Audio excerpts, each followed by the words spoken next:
Essa é uma produção Rádio Câmara. Cidadania para quem gosta de ouvir.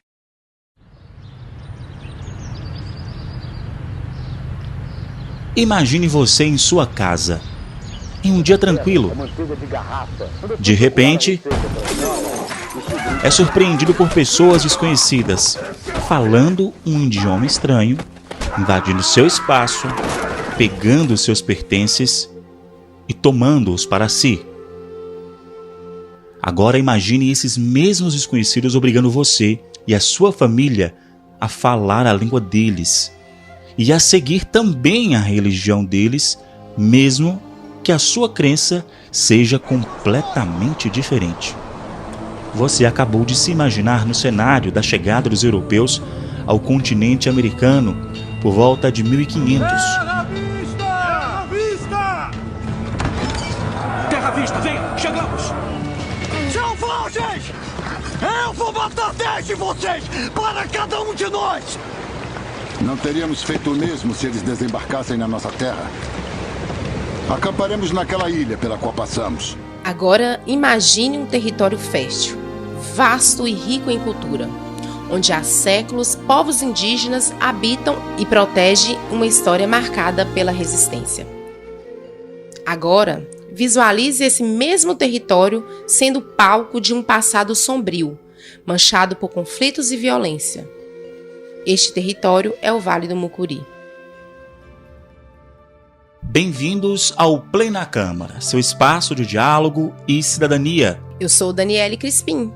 E eu sou Alan Martuchelli. No episódio de hoje vamos navegar pela história e pelos desafios atuais dos povos indígenas da nossa região e entender também o papel que o poder legislativo desempenha frente a essas questões. Vem com a gente! E além do preconceito e da violência, os índios Machacari, que vivem em 4 pequenas cidades no interior de Minas Gerais, também são vítimas da ganância dos comerciantes. Os golpistas aproveitam que os indígenas falam pouco português para enganá-los. Quando o índio sai da aldeia para ir às compras na cidade, ele sai com uma mão na frente e outra atrás. Geralmente, ele não leva dinheiro e muito menos o cartão que por direito é dele. Esse cartão, segundo as denúncias, fica com o comerciante, na loja, lá na cidade. É que, como o Machacali não fala bem o português e não entende também muito bem os números e senhas, ele acaba confiando no comerciante para ajudá-lo. Mas não demora a descobrir que está lidando com um lobo em pele de cordeiro. Olha, a Superintendência Regional de Saúde continua investigando um surto de diarreia que acometeu e deixou doentes mais de 100 índios da aldeia Escola Floresta, situada na região de Itamunheque. Os trechos que acabamos de ouvir referem-se a 2 momentos distintos. O primeiro é de março de 2008. Já o segundo é de novembro de 2023. Bem recente. Para entender o presente, precisamos olhar para o passado. A desvalorização aos indígenas vem de muito tempo, não é de hoje. Itambacuri, no Vale do Rio Doce, tem uma história marcada por sangue indígena. A construção das bases dessa cidade é semelhante ao que aconteceu em várias regiões, os vales do Mucuri, Jequitinhonha e São Mateus.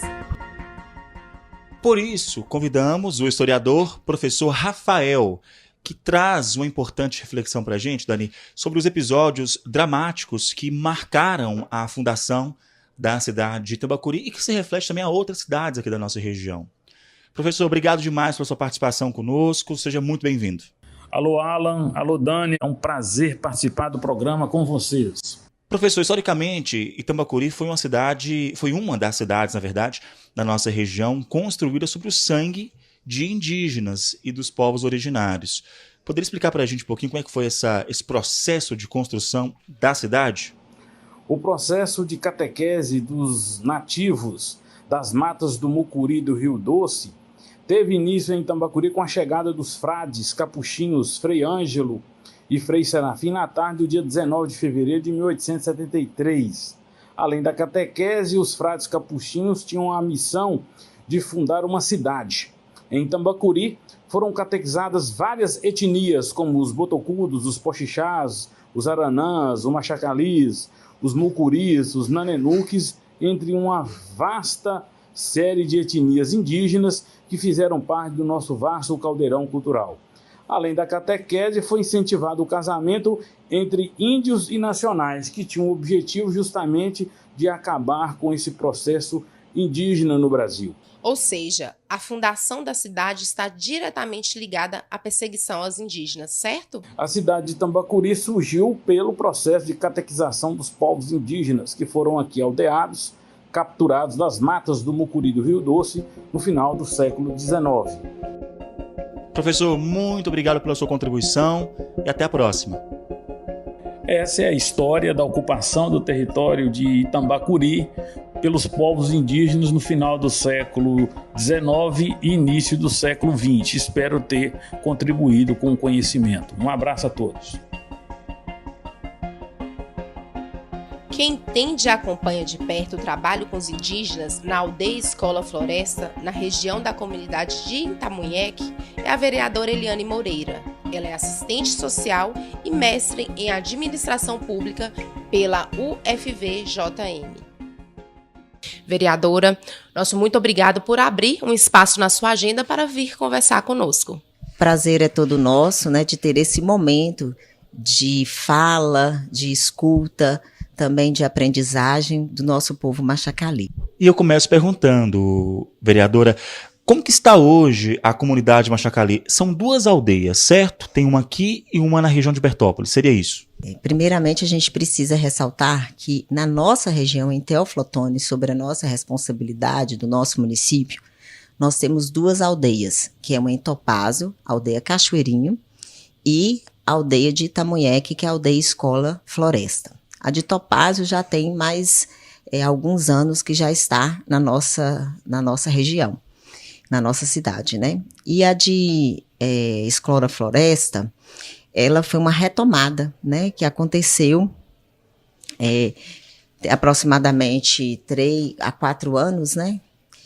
E muito importante essa retomada dessas terras indígenas para cá, que os indígenas vieram para cá, que a partir disso, Teófilo Otoni e a região teve um outro olhar sobre a questão dos povos originários e principalmente do povo Machacali. E hoje, como é que está a situação desses indígenas por lá? Hoje o povo Machacali vive um grande desafio, né? Já se avançou-se muito na aldeia da retomada agora, que quando eles chegaram não tinham nada. Hoje nós já temos lá na aldeia PSF, nós já temos na aldeia a escola que está sendo construída, mas isso foi fruto de muita luta daquele povo. E o que é exatamente a aldeia Escola Floresta? E qual seria o impacto desse projeto na vida das famílias indígenas? A aldeia Escola Floresta, ela veio com uma criação de um agroflorestamento, né? Um reflorestamento daquela terra. Então, essas famílias, elas estão lá para plantar, né? Para reflorestar, porque o povo Machacali, ele tem a cultura de manter a floresta, né? Então, se você chegar lá, você vai ver vários projetos que acontecem lá de reflorestamento, para que a aldeia fique cada vez mais verde, né? A gente fala o verde, mata, rios, eles têm uma sensibilidade muito grande com os pássaros, né?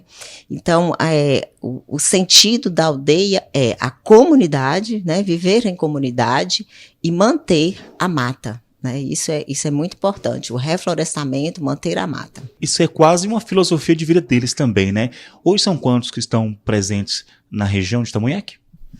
São aproximadamente 400 indígenas, né, que habitam naquela região e mais ou menos, se eu não me engano, porque eles também migram, né, vão de uma aldeia para outra, passam um tempo em uma, passam um tempo em outra. Na de Topázio, que é Cachoeirinha, aproximadamente 40, 50, mas eles geralmente saem um pouco, vão de uma para outra aldeia. Super interessante, né, pessoal? E outra pergunta, Eliane, quais têm sido os principais desafios enfrentados, né? E de que forma a Câmara tem contribuído para superar esses desafios, né? Que esses indígenas, infelizmente, hoje sofrem. Eu vejo que a Câmara tem um papel fundamental no processo de desenvolvimento não só, né, das aldeias, mas dos povos tradicionais, né, na preservação da cultura. Quando a gente aprova projetos de leis que dá acessibilidade às pessoas, né, e aqui a gente não quer fazer distinção, mas em especial os povos originários. Por quê? Porque a gente precisa preservar a cultura deles, né? E quando a gente fala acesso à educação, então a escola lá é fundamental. O PSF lá para atender é fundamental, né? Hoje a discussão que nós temos na questão da saúde é como que o SAMU chega lá, porque é uma área distante, a comunicação não é eficaz, né? Temos alguns problemas, né? Por exemplo, indígenas grávidas, indígenas idosas, que têm problemas cardíacos, como que se faz, né? Então é uma grande discussão. Hoje nós temos um conselho, né, que se discute essas questões indígenas, não se discute sozinho, né? Para que cada vez mais, tanto o poder legislativo como o poder público, o executivo, o judiciário, possa estar mais próximo dessas discussões e conseguir de forma mais eficiente, mais eficaz, atender os povos originários na sua integridade. Antes de seguir com a vereadora Eliane, você aí do outro lado pode estar se perguntando por que a Câmara está tão atenta a essa pauta, se já existem outros órgãos, como por exemplo a FUNAI, a CESAI, para cuidar dessas questões indígenas aqui na nossa região e em todo o país. Quem vai nos ajudar a entender melhor é o procurador jurídico da casa, Dr. Felipe Mafra. Doutor, obrigado pela participação aqui no nosso podcast. Olá, Alan, como vai? Tudo bem? Doutor, em que medida a Câmara Municipal pode legislar ou propor ações voltadas aos povos indígenas, considerando que essa demarcação e proteção de terras, por exemplo, são, em regra, de competências federais? Pois é, Alan, é uma boa pergunta, porque realmente é muito comum ter essa dúvida, né? Mas o que acontece é o seguinte: a demarcação e a proteção das terras indígenas realmente são de competência da União. E isso nós podemos observar quando você analisa o artigo 231 da Constituição Federal de 1988, bem como também seguindo a jurisprudência, né, do STF, jurisprudência inclusive consolidada. No entanto, isso não impede que a Câmara Municipal possa atuar em outras frentes relacionadas aos povos indígenas, mas isso é necessário que se respeite, né, a competência federativa. E existem algumas hipóteses que a Câmara Municipal pode estar atuando, né, formas legítimas, sem ferir a competência da União, como legislação sobre políticas públicas locais. As políticas públicas locais ela tem muito a ver com a realidade, com a situação local, né, do município. É possível também, Alan, proposições e moções. Nós sabemos que as moções têm a ver com honrarias, né? É uma forma também de você proteger e demonstrar a importância da cultura dos povos indígenas na cidade, né, no município. Temos a possibilidade de propor parcerias com órgãos federais, como a FUNAI ou o Ministério dos Povos Indígenas. Tem também a fiscalização do Executivo Municipal, né, este que pode fiscalizar e cobrar a implementação de políticas públicas, né, voltadas para as comunidades indígenas locais. Aqui eu abro um parêntese para citar, por exemplo, se está cumprindo que a Lei de Diretrizes Orçamentárias, que a Câmara vota anualmente, aprova anualmente, está sendo seguida à risca pelo Executivo, certo? Certo, é isso mesmo, Alan. Outra também possibilidade é a audiência, né? É o que a gente muito faz, é muito comum na Câmara Municipal propor audiências públicas para poder discutir determinados assuntos de grande importância, ouvir as pessoas envolvidas. É possível também a realização, Alan, de audiências públicas para ouvir os povos indígenas, né? Então, tá explicado. Valeu, doutor. Até mais, um grande abraço. É nesse contexto que o papel do Poder Legislativo se torna ainda mais relevante, que é garantir visibilidade a essas questões e promover ações que atendam às necessidades específicas dos povos indígenas. Foi sancionada em 13 de abril de 2023 a Lei 7.703, que institui a Semana Municipal de Conscientização da Cultura Indígena, de autoria da nossa vereadora Eliane. Além dessa lei, vereadora, o que mais o Legislativo tem feito para debater e criar políticas públicas voltadas para essa população? Nós temos audiência pública marcada, né, para a gente discutir várias questões entre saúde, educação, segurança, que é muito importante, né? Mas quando o Legislativo coloca aqui leis em defesa, né, das mulheres, em combate à violência, a gente também inclui as mulheres indígenas, né? Quando a gente faz leis aqui que garante a educação, a gente também inclui essa educação indígena. Então, assim, a Câmara, com esse papel fundamental que tem de legislar, a Câmara também tem um papel fundamental de fiscalizar. Nada de nós, né, sem nós, que é uma frase que eles falam isso muito bem, e isso eu tenho muito a respeitar, que se não discute nada do indígena sem os indígenas presentes. Então isso a gente tem garantido, né, com a presença deles, que eles precisam ser protagonistas da própria história. Então nada se decide na ausência deles, né? Isso é um pilar, é uma coisa fundamental em respeito à cultura, em respeito aos povos originários.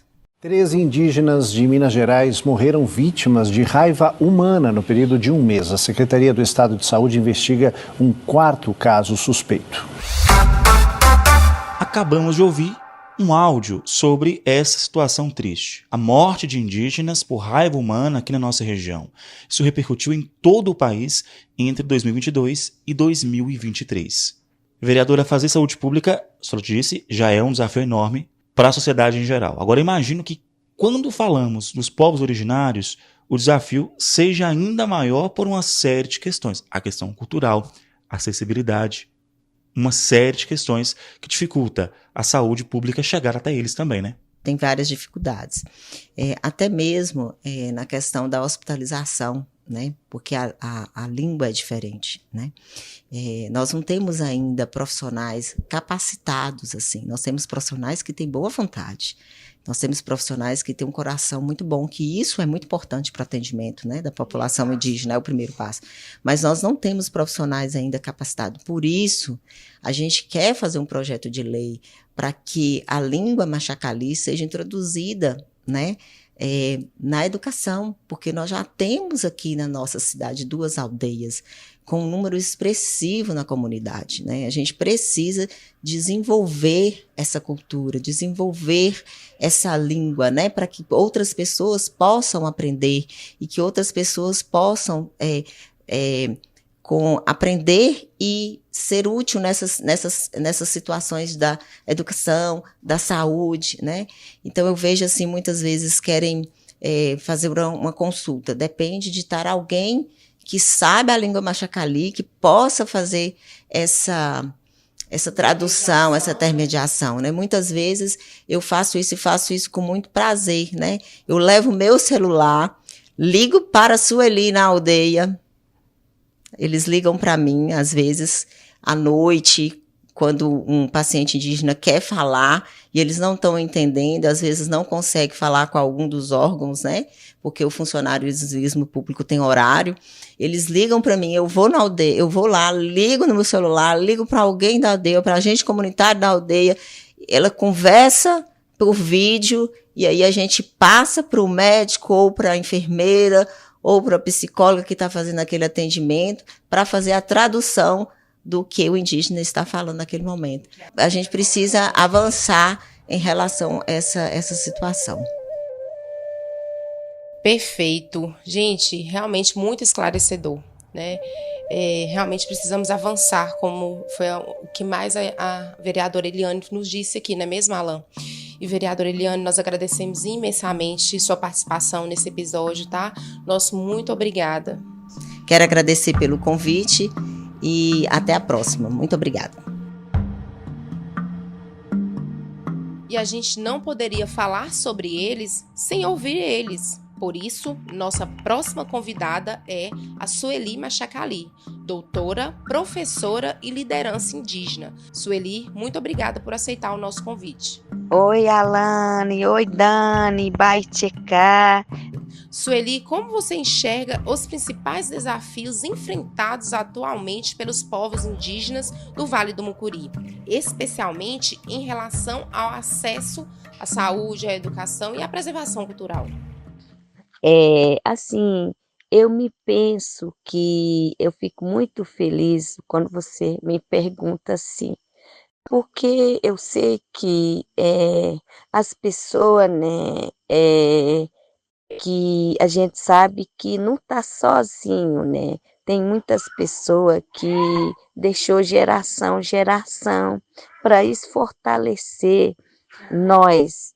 E eu tenho muita certeza que vai aparecer nova Sueli também, novas pessoas que vai copiar, que vai ter a geração, porque isso é uma aula que a gente dá para nossos alunos, a força mostrando, a luta defendendo nosso direito, defendendo nossa raça, defendendo nosso território e mostrando que nós perdemos tudo, que nós temos que ser respeitados.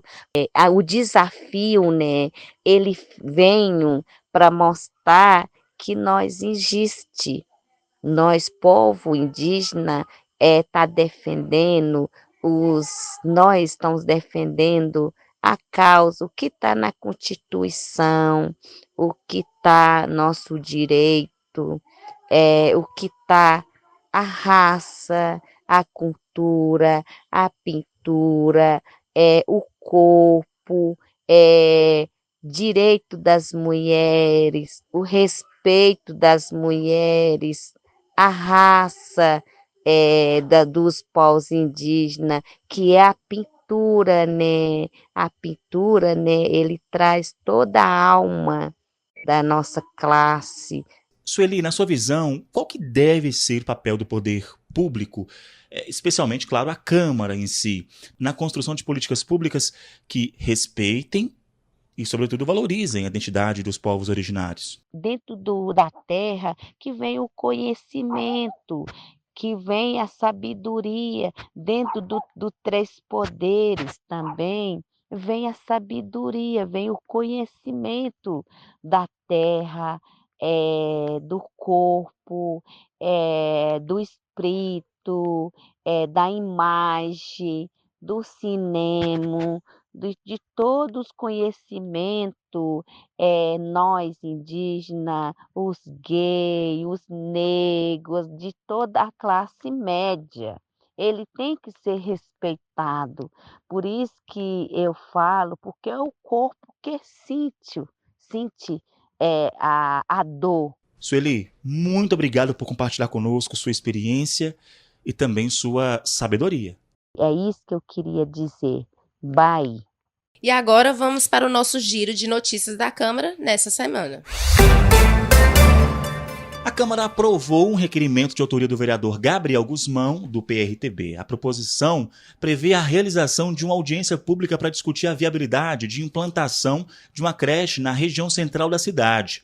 Gabriel justificou a iniciativa apontando a realidade enfrentada por mulheres que trabalham no centro do município, mas que vivem em bairros periféricos ou regiões rurais, muitas vezes distantes, mais de 10 quilômetros da área central.